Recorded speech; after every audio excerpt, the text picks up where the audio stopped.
Continuamos con el curso de libros históricos, continuamos también estudiando el pasaje La victoria de Gedeón, uno de los jueces más importantes de Israel. Nos encontramos en el capítulo 7 del libro de los jueces. Vamos a destacar algunos elementos importantes de esta historia que caracterizan a buena parte de la literatura bíblica, de las narraciones y de la historia de Israel. Algo que llama la atención en este pasaje, en esta historia, es lo que se narra en el capítulo 7. Dice que Gedeón madrugó con su tropa y acampó junto a En Jarod. El campamento de Madián les quedaba al norte, junto a la colina de Moré en el valle. Vamos siguiendo ahí la lectura bíblica. Ustedes también con su Sagrada Escritura en la mano para ir siguiendo los textos que estamos estudiando. El Señor dijo a Gedeón: llevas demasiada gente para que yo les entregue Madián. No quiero que luego Israel se gloríe diciendo: mi mano me ha dado la victoria. Por eso proclama ante la tropa: el que tenga miedo o tiemble, que se vuelva. En primer lugar, el Señor dice que hay demasiada gente. Aparece un motivo importante de la narración y de la literatura bíblica. No quiero que luego Israel se gloríe diciendo: mi mano me ha dado la victoria. Parece ser que es una característica de las narraciones de Israel que la victoria le pertenezca solamente al Señor. Lo primero que dice es que quien tenga miedo o tiemble, que se vuelva a su casa. Y dice que regresaron a casa 22,000 hombres, se quedaron 10,000. El Señor dijo a Gedeón: todavía es demasiada gente. Ordénales que bajen a la fuente. Esta es la imagen que estamos contemplando. Allí te los seleccionaré. El que yo te diga que puede ir contigo, irá contigo, pero el que yo te diga que no puede ir contigo, ese que no vaya.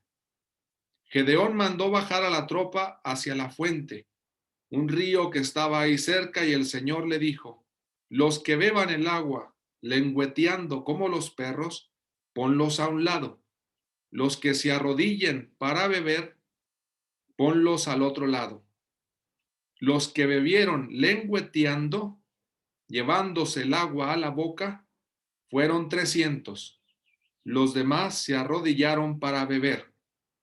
El Señor dijo entonces a Gedeón: con estos 300 que han bebido lengüeteando, los voy a salvar, entregándoles a Madián en su poder.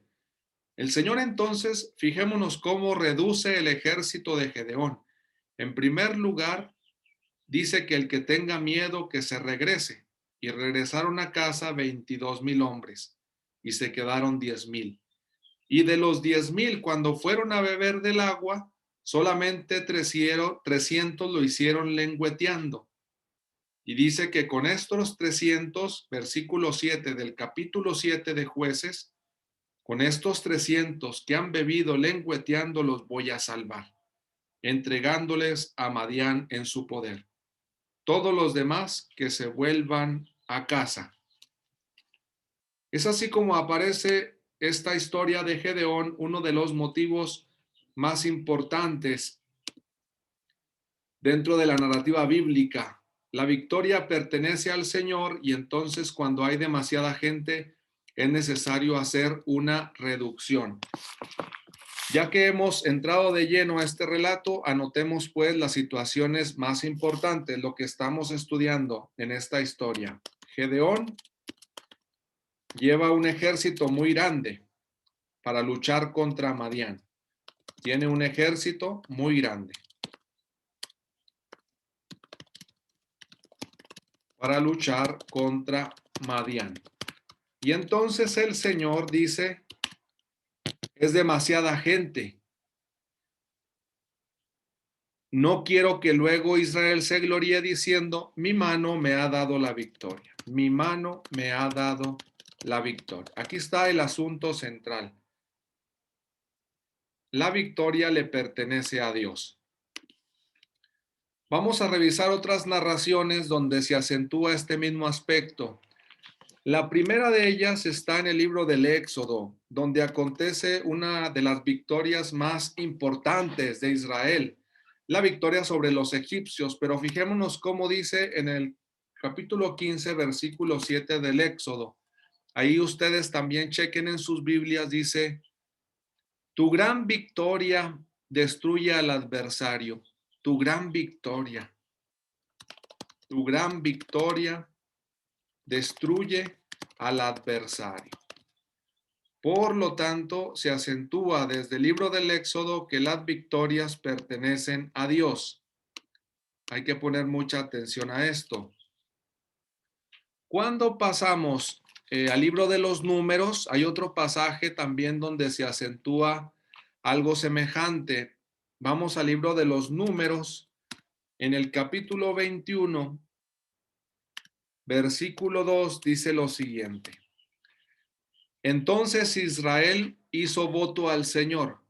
Si entregas a este pueblo en mi poder, consagraré al exterminio sus ciudades. Versículo 3.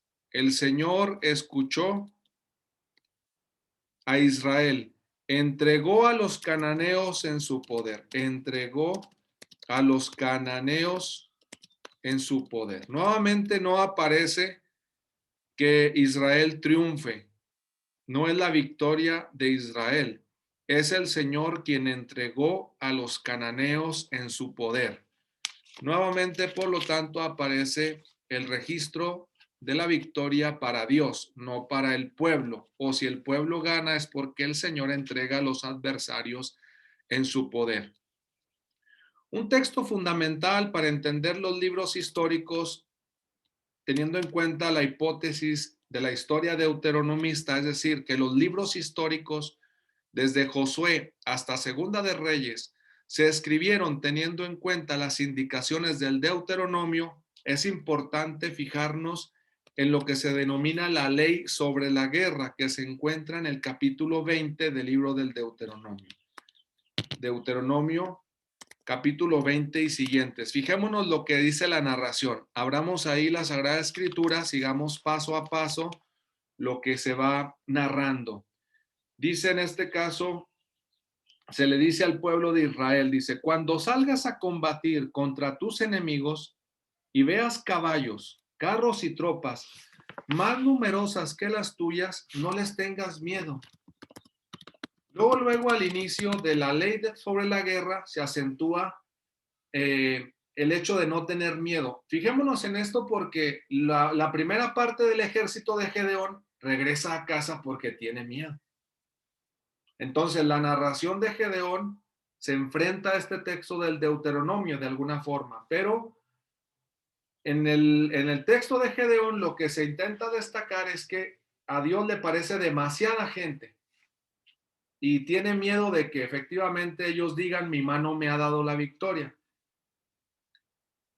Y una parte del ejército tiene miedo y entonces Dios aprovecha esa situación para reducir el ejército. Pero en el libro del Deuteronomio lo primero que se pide es no tener miedo, no les tengas miedo.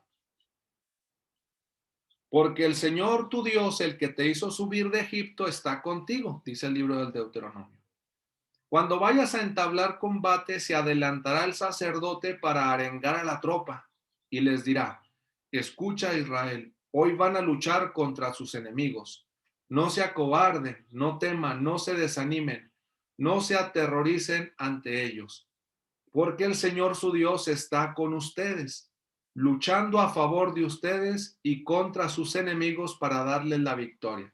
En estos primeros versículos se acentúa pues que no se debe de tener miedo porque el Señor lucha a favor de Israel, porque el Señor lucha a favor de Israel. Esto es lo que va caracterizando a las diferentes narraciones sobre la guerra que encontramos en la literatura bíblica.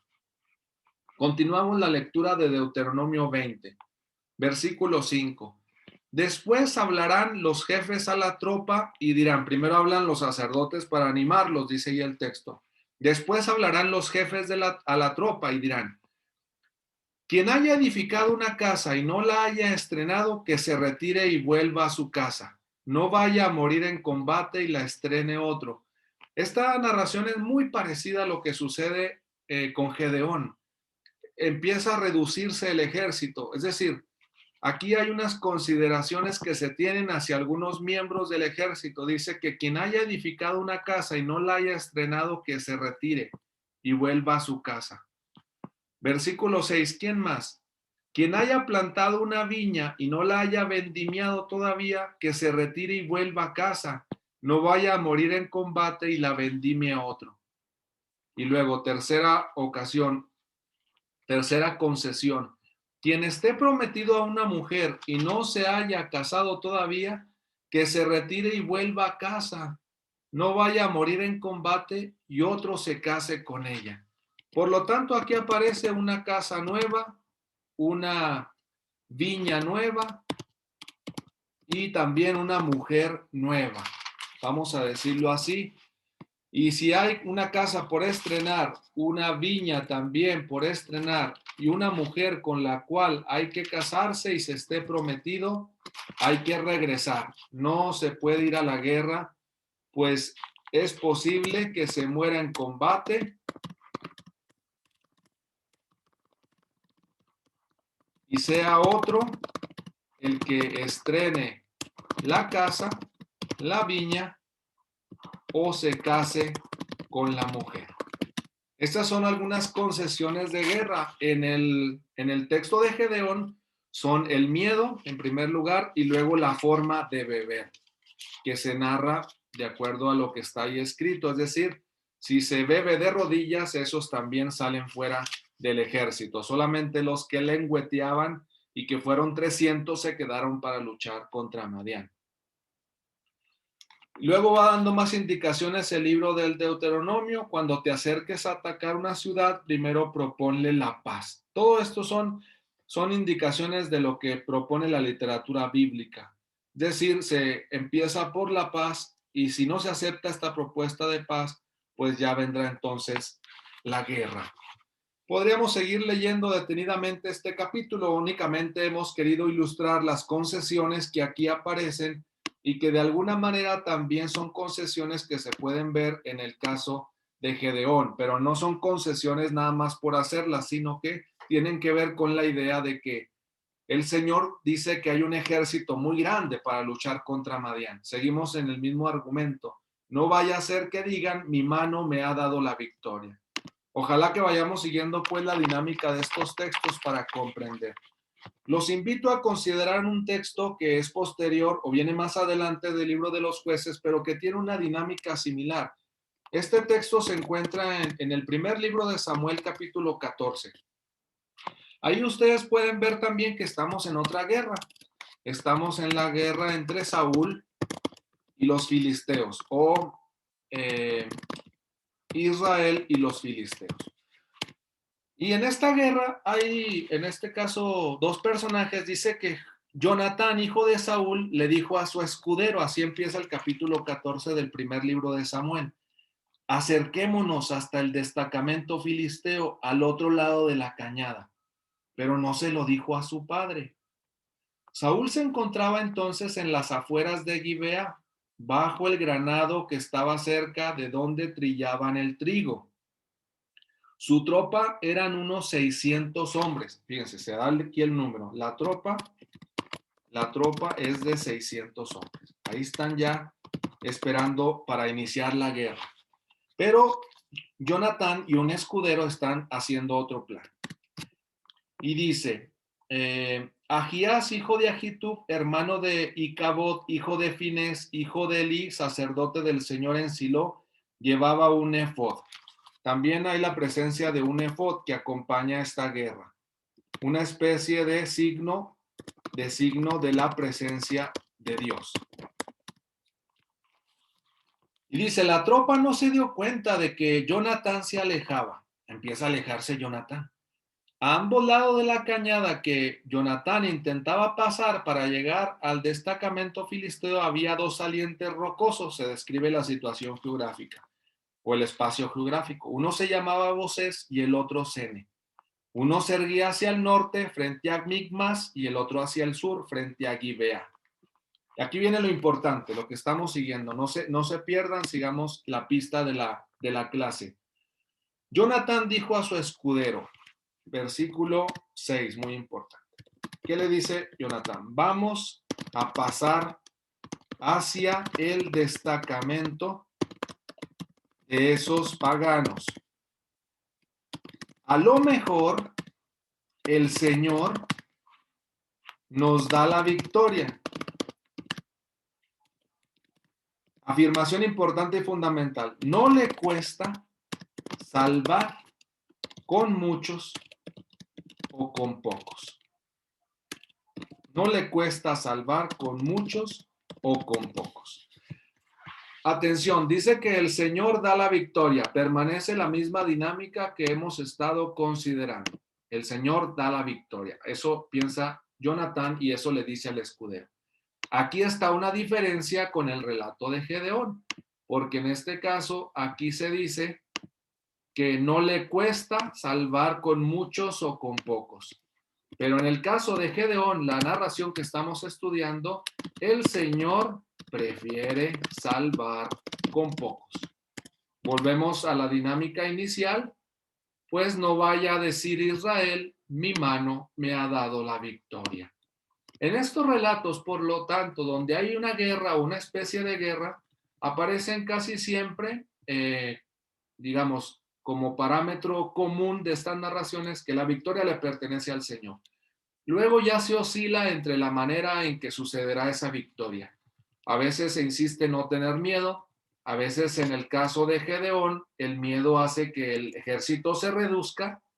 A veces en el caso de Jonatán dice no le cuesta salvar con muchos o con pocos a Dios, o no le cuesta triunfar con muchos o con pocos, pero en la narración de Gedeón sí que el Señor dice y prefiere salvar con pocos, de tal manera que se queda únicamente con aquellos que lengüetearon en el río, fue su forma de beber.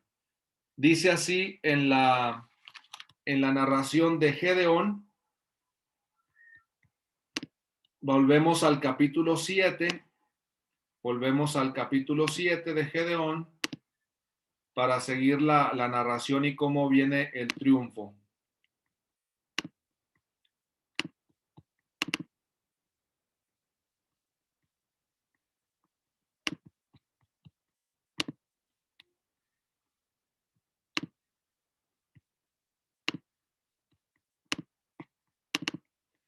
Y continuamos ahí la narración y dice en Jueces, capítulo 7, versículo 8, los 300 hombres tomaron sus provisiones y sus trompetas, mientras Gedeón despedía a los otros israelitas. Ya empieza a despedir a los que habían bebido de rodillas.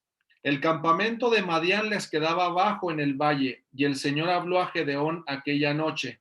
Levántate, baja contra el campamento enemigo que yo te lo entrego. Otra vez se acentúa, yo te lo entrego, es el Señor el que da la victoria. Y dice, si no te atreves, baja con tu escudero Furá hasta el campamento. Cuando oigas lo que dicen, te sentirás animado a atacarlos. Aquí también, como en la narración que vendrá más adelante de Jonatán y que ya hemos visto de 1 Samuel 14, únicamente un personaje y su escudero son los que se acercan al campamento, etcétera. Saltamos algunos de los versículos. En el versículo 16 dice, dividió a los 300 hombres en 3 cuerpos y entregó a cada soldado una trompeta, un cántaro vacío y una antorcha en el cántaro. Da instrucciones a estos 3 grupos y entonces ya acontece la guerra. Más adelante, en el versículo 21 dice, y se quedaron todos en su sitio alrededor del campamento. Todo el campamento se alborotó y empezaron a gritar y huir. Empiezan a alborotarse los de Madián ante la llegada de estos grupos. Mientras los 300 seguían sonando las trompetas. 300, se mantiene el número sonando las trompetas.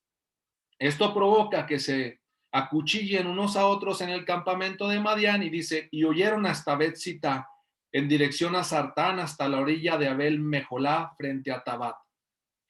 Los israelitas de Neftalí, Aser y todo Manasés se unieron en persecución de Madián, etcétera. Aquí se logra ya el triunfo sobre Madián y más adelante dice, siguieron en persecución de los madianitas y le llevaron a Gedeón, estamos ya en el versículo 25, le llevaron a Gedeón al otro lado del Jordán las cabezas de Oreb y de Zeb, que eran los dos jefes madianitas, y entonces aconteció la victoria sobre este pueblo. Pero lo que hemos intentado hacer es descubrir una dinámica en la que se va reduciendo el ejército y efectivamente se consigue la victoria, una victoria que le pertenece al Señor. Volvemos otra vez al texto que hemos estado mencionando, a los textos que hemos estado estudiando y terminamos muy atentos con las victorias de David. Es un texto que sintetiza lo que hemos presentado y que se encuentra en 2 de Samuel 8. David tampoco escapa a esta dinámica. Dice en el capítulo 8, versículo 6, el Señor dio a David la victoria en todas sus campañas. Y más adelante, en ese mismo capítulo, 2 de Samuel 8,